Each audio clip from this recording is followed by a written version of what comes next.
سەبارەت بە جوانکاری خانمان لە پرۆگرامی ڕۆژباش دەچینە لای خاتوو دڵنیا ڕێدار کە یەکەمین کەسە لە بوارەکەی خۆیدا لە شاری ستۆکۆڵمی پایتەختی سوید مارکەی تایبەت بە خۆی هەیە و هەموو ئەو مادانی کە بەکاری هێنێت تەنیا ڤایتامینە و هیچ زیانێکی بۆ پێست نییە.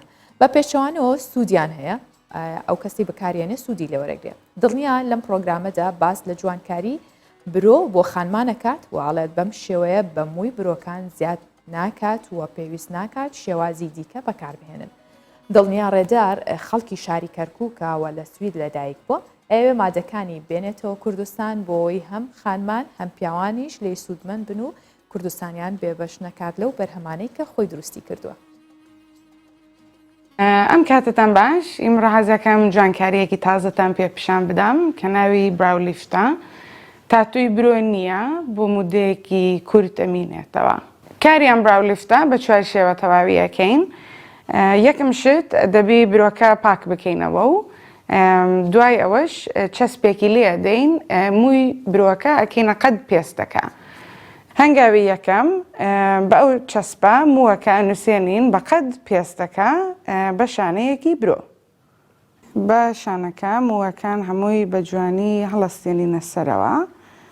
اینجا مهمە دەبێ پێستەکە بە جوانی بگرێ هەتا دوایی کە تەواو بووین برۆکە چۆن حەز بکەی خۆت مەسەلەن شانەی بکەی بە چلایەکەوە بێ ئەو هەڕاوەستێ. ئەم جوانکاریە بۆ هەموو کەسێکە کرێ، بەس زیاتر بۆ ئەوانەیە کە مووی برۆیان کەمە لەبەرەوەی ڤیتامینی A و E و کەراتینی تایە. ئەوە هەنگاوی یەکەممان تەواو کرد. ئیتر بۆ هەنگاوی دووەم موادەیەکی لێدەین، برۆکەی تر هەڵەستێنین.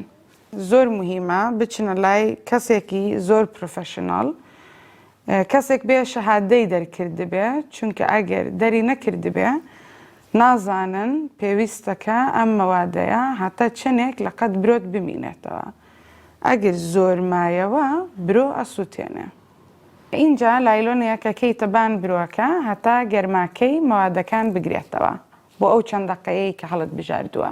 ئێستا دوای چەند دەقە موادەکەی بان برۆکە لادەین و بۆ هەنگاوی دووەم عینەن دەرمانێکی لێدەین. تقریبن لەوەی ترە چێ بەس فەرقی هەیە چونکە ڤیتامین و کۆکتەیلی تریتیە.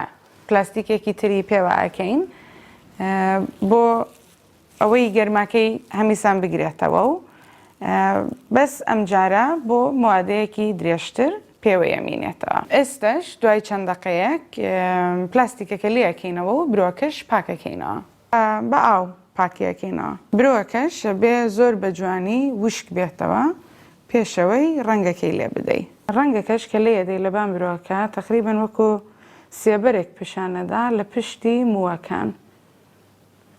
پێویستیش ناکەی ئەگەر حەز نەکەی ڕەنگی بکەی. بۆ ئاخیر هەنگاو کەراتینێکی لێدەین. کەراتینەکە تۆزی برۆکە ڕقەکە بەس واکە کە ستایلەکەی خۆی بگرێتەوە. دوای 24 ساعتیش ئەمکەنیش کە خۆی لە ماڵەوە ئەم کەراتینی ئاخیرە ئەشوا و برۆکەی ئەتوانێت بە چ شێوەیەک خۆی حەز بکە، ستایلی بکە یان برۆکەی بێنێت ئەتوانێت بیکات. ئیستش وەگەیشتنە کۆتایی ئەم پرۆگرامە کە ئیمڕۆ برۆمان چاک کردووە کە بە ناوی براولیفتە. ئەم مادانەی کە بەکارمان هێناوە ئیمڕۆ هیچ زەرەرێکی نییە، نە بۆ برۆ نە بۆ پێست. ئەو مەوادانەی بەکاریشمان هێناوە هەمووی ڤایتامینی تایە. خۆت هەست دەکەی کە بۆ دووەم جار کە برۆکەت چاک بکەی ئەم براولیفتەی لێ بکەیتەوە، خۆت هەست دەکەی کە ئەم برۆیەت ئەوەندە بەقووەتر و جوانتر دەبێت.